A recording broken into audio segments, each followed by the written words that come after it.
continually refining it. White sugar is, everything has been refined out of it. They've killed it to make it what it is. So it's not really as sweet as the original. Oh, it was good. Now this one I had to put in there just because I love Ghirardelli chocolates. A lot of, well, they had the Ghirardelli chocolate machine, premium hot cocoa, double chocolate. The cool part about this is water soluble. So. Yeah. Well, yeah, because they want it. A lot of people don't realize a lot of these things you mix in milk with, don't have to have milk mixed with them to get there. It's already packaged for that. So. Well, the other times, also, if you have something that's water soluble and you add milk to it, it doesn't seem to mix as well. It doesn't mix as well. So what you do is you heat the water a little bit, mix it for the water solubleness, then add the milk. Yeah, because it's the same thing. Because in reality, Ovaltine is that way. If you really want to add Ovaltine to it, you should mix it with hot water, a little hot water first to thin it out, then add your crystal, because it doesn't really break down as well as it should. So I gotta take a look and see what I this know is. when we open up our little vessel, because this is sort of like an art supply place. They did have bazooka bubble gum. I gave mine all away. I know, I've been eating mine. Drizzle Studios. Oh yeah, they were doing this. These are doing pop art. I know. This is the. This was fun. These are just type of things that they do. The thing the company does. They create all of It's these. drizzle art, but these are cool because these are things. If you want to have it for your restaurant, yeah, or just for something that you. Well, giveaways are important in restaurants. I mean, Yeah. basically, my mother, for instance, my mother was with the company for 30, almost 40. She was with Those are Mel's cool. Diners. Basically, at Mel's Diners, she created a thing where they did the giveaway. They laminated their menus, and the other menus were printed on cardstock, and they'd give away the card. Can I have a copy of your menu? Because they had pictures of the stars and their signatures that would come down there and eat, because Mel's was down in Hollywood. So This was something also, is flaxseed. A lot of you have had flaxseed because, you know it's healthy for you. yeah, And so flaxseed comes in multiple forms. A lot of times I've taken it as a liquid, yeah, but this one, they have it is either pills or as powder. yeah. And you can actually, they also will turn out flaxseed as a meal. You can sit there and Oh, really? eat it. Yeah, the seed itself. So. But this was cool. They have a buzz, recovery, detoxifier juice. But flaxseed, I think we dropped the samples out in here. Yeah. Anyway, we've got some samples of that, but that is something that's healthy for you. We've done some things to flavor it so it tastes better. Yeah. Not sure we say it doesn't taste as healthy. Actually, we did the plantain place too. Yeah, plantains. Yeah, we and did. yuccas. And yucca, which was unique, because I suggested something to do with the yucca they hadn't thought about, which is basically use the yucca like it was like in a potato soup. And you could make, because they said what happens was when they add the yucca to water, it tends to get thinner. And I said, well, soup? And they said, yeah, you can make soup with it. Now, actually, that was my first time trying yucca. Yeah. And I really liked it. Part of it is I love potatoes. Yeah.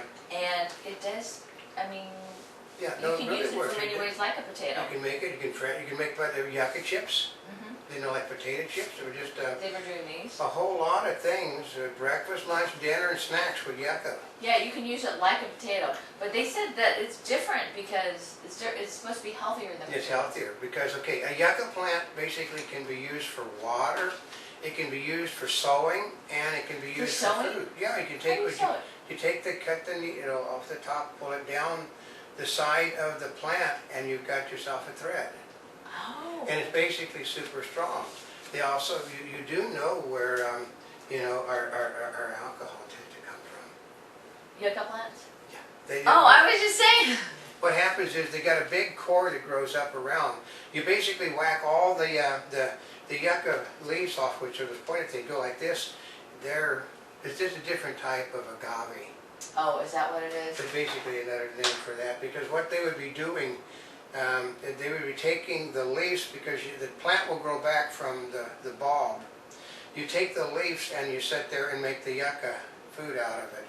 And then you could basically harvest the rest of it to grow, your more yucca leaves, more agave. It's just a different name for the same plant. But it was good. And they had it in these big bags, like out of the freezer. Yeah. So, actually, You see yucca, don't be And they afraid. did make some of Run them, to it. actually, It what was- I it was thought was pretty- the ones that looked like the eggs was the fine looking one. Really? Well, yeah, see? They were. Those look like I know, potatoes. but they're like potatoes in egg shape, and they had them in an egg container, so. What did you think about the texture of the yucca versus the potato? I'd probably, it depend, I would probably take the potato because I'm Irish. There's the whole trick. It's got to do with the fact I grew up on potatoes. I mean, I didn't mind, yucca was all right, you know, but I ate like half a dozen different varieties over there. And this is by a company, it says Mick, M-I-C Food. Yeah. Yeah, mickfood.com. So that was really pretty good. And then besides those companies, I mean, we've got a host of other stuff. There's Well, if companies, we it's get- There was a lot. equipment. A lot of equipment. I think Yeah. good 50% of what we saw was equipment this time. You think, actually, you know what, you're right. 'Cause Yeah. typically, before we'd seen mostly food and some equipment. This Yeah. time, But this time, we didn't basically. do an official count, but it's probably split. No, but I'm saying that Good 30% of like the, probably, you figure the room is like this and about 1/3 of it's probably equipment. And it's not necessarily, you have to understand equipment for a restaurant is also pots, pans, dishes, knives, forks, containers to take your leftovers or to go out with, cups, you know, many varieties of cups. So equipment can be, and it's not only the stoves or the ventilator systems, it's all the little nuts and bolts that you have to make a restaurant work. whether it's be shoes to wear, Yeah. mats to stand That's on, included in the equipment section. clothes, Yeah, yeah, it's all very important because I mean, I remember when I was younger, utensils. my mother would take me by the restaurant supply house and she'd go, you know, with her list, like, we need another gross of plates because the people are busting them into dishwashers. Mhm. Or we need, okay, give me another 500 forks and 100 spoons. They said, because they're still in the forks. Uh-huh. Yeah, so, but you do odd things like that because you don't order a restaurant business like you would, like in a grocery store, because you order what, her parents would order, you know, like, we're gonna have so many, the apples, you know, we're gonna have so many crates of, we're gonna have so many bushels, we're gonna have so many, you know, trays of bread. Well, no, said, I need 150 forks, I need 200 cups, I need 75 drinking glasses, and they'd go through and get that out because you replaced what you needed, you didn't overbuy, because there's no room for overage in a restaurant. Mm-mm. Whereas in a grocery store, they have a storeroom. There are no storerooms in most restaurants, there's a walk-in freezing box. Mhm. And there's a place on shelf that you have the stuff you're using, because restaurants are being continually supplied with food stuff. Mhm. And you guys, sometimes you'll see them run out of food stuff, like my mother would do the same thing. My mother had the Central restaurant in a chain, and they would come to her if they ran out. And if she ran out, she'd go to a grocery store and pick up something, because generally they would run out when the supply houses were closed, because you put your order in to the, you know, like over to Hostess, we need another 1,500 loaves of bread for our stores tomorrow morning, just as soon as you get out of the Coca-Cola people, you know, we have ran out of syrup. Mhm.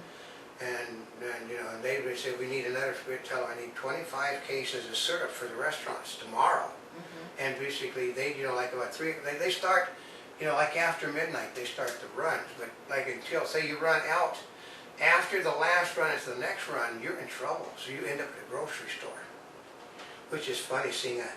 I went in more times you can think of. My mother would call up, said, we need another 100 loaves of bread. Go as many stores as you can that are open, bring us some bread. Oh. Well, because for some God unknown reason, people would heavily, you order based upon what you expect the people to buy. And if They don't always buy what you expect them no, to. if they make a run on something, you don't have it, but you call to the other restaurants and you go, well, I'm sorry, they're making a run on us too. And they go, what's going on with these people? They're crazy. They make runs on stupid things. Yeah, but I mean, this thing, if you're in a place and maybe the weather was really hot that day or more cool Yeah. than normal or than it's Right. been, it'll cause changes in what Yeah. people are ordering. But this is my world. I've spent half of my life in around the restaurants of one form or another. I actually spent my early years sitting underneath the counter. you know, over by the cash register so my mother and the other waitresses could keep track of where I was, and then my brother joined me. Eventually, we progressed to being able to set up a booth. Wow. If the restaurant was slow, you know, because I was too young, my parents didn't believe in babysitters. Parents watched until my father got done doing what he was doing. I sat in a restaurant with my brother, so we got to eat a lot of stuff. Well, and everybody knows that the restaurant industry is large, but when you look at the facts, and this is supplied by the California Restaurant Association, the U.S. restaurant industry sells in 2010, let's see, $500 billion. Yeah. That's $500 billion. Because it's the one thing that does remain constant. A vast majority of the people do not cook. I mean, they can do little things. They don't cook. They go out to eat. And where you go out to eat is determined not as much by the money you have, but by the location. Because you want to eat faster. If you want to eat well, you'll travel to a better restaurant. I mean, the President of the United States and his wife said, well, they only eat here because that's all they got. I will tell you, we know people that will come from Baldwin Park over to where we are to go over to Magic Johnson's TGI Fridays. Yeah. Because they know they've got good food, good service. They've got restaurants where they're at, but it has nothing to do with with what's in your area. They'll travel. Yeah, for a restaurant you'll travel. They'll For travel. fast food you won't travel. They won't travel. You can't make a person eat in a restaurant in his area if they don't want to. You can basically say, well, we're going to eliminate every fast food restaurant in their district. You know what they'll do? If they want the hamburgers, they'll just go out of the area. They're not going to, you can't force them. They go to a restaurant because the restaurant has something to offer that they all want. And they'll pay the extra money to get it. They'll drive the extra. It's why do you think that people like Denny's or Perkins or Applebee's, TGI Fridays exist? Because people will travel that extra mile to go there because they don't want fast food. They don't cook meals and they want to have their family sit down with them. And that's how do you get your family to sit down? Well, we travel. We get them in their best clothes. We go 20 miles to a good restaurant. We sit and eat. And we spend a half hour to an hour while it's all being prepared. That's what you get mostly. We're not talking, there's not a lot of fast food stuff in that. Actually, I don't remember seeing any fast food stuff. Fast food was the ice cream, the yogurt. That was the only fast food in the whole place. Yeah, I suppose, unless you're kind of gelato. Because even the Habit, basically. That's not really fast food. No, it's not fast food. It's custom made, each one of them. Yeah. So that's what they pride themselves on in their little restaurant, is they make it individually. They just don't let it settle on and make it in advance. But most of these people, I just remember right, they are, the fast food people are in an offshoot of the Restaurant Association. They're basically their own little niche. But there are, like they say, this is California, 61,810 eating and drinking places in the state of California. That's a lot. But see what that does to your food dollar. Yeah. It takes share of the food dollar is rising 49% of the food dollar. For restaurants. Because people do not. My mother, when she was doing her stuff, first over at Mel's and then over at the other company, which basically unhappy with, but she wanted to make it a dining experience.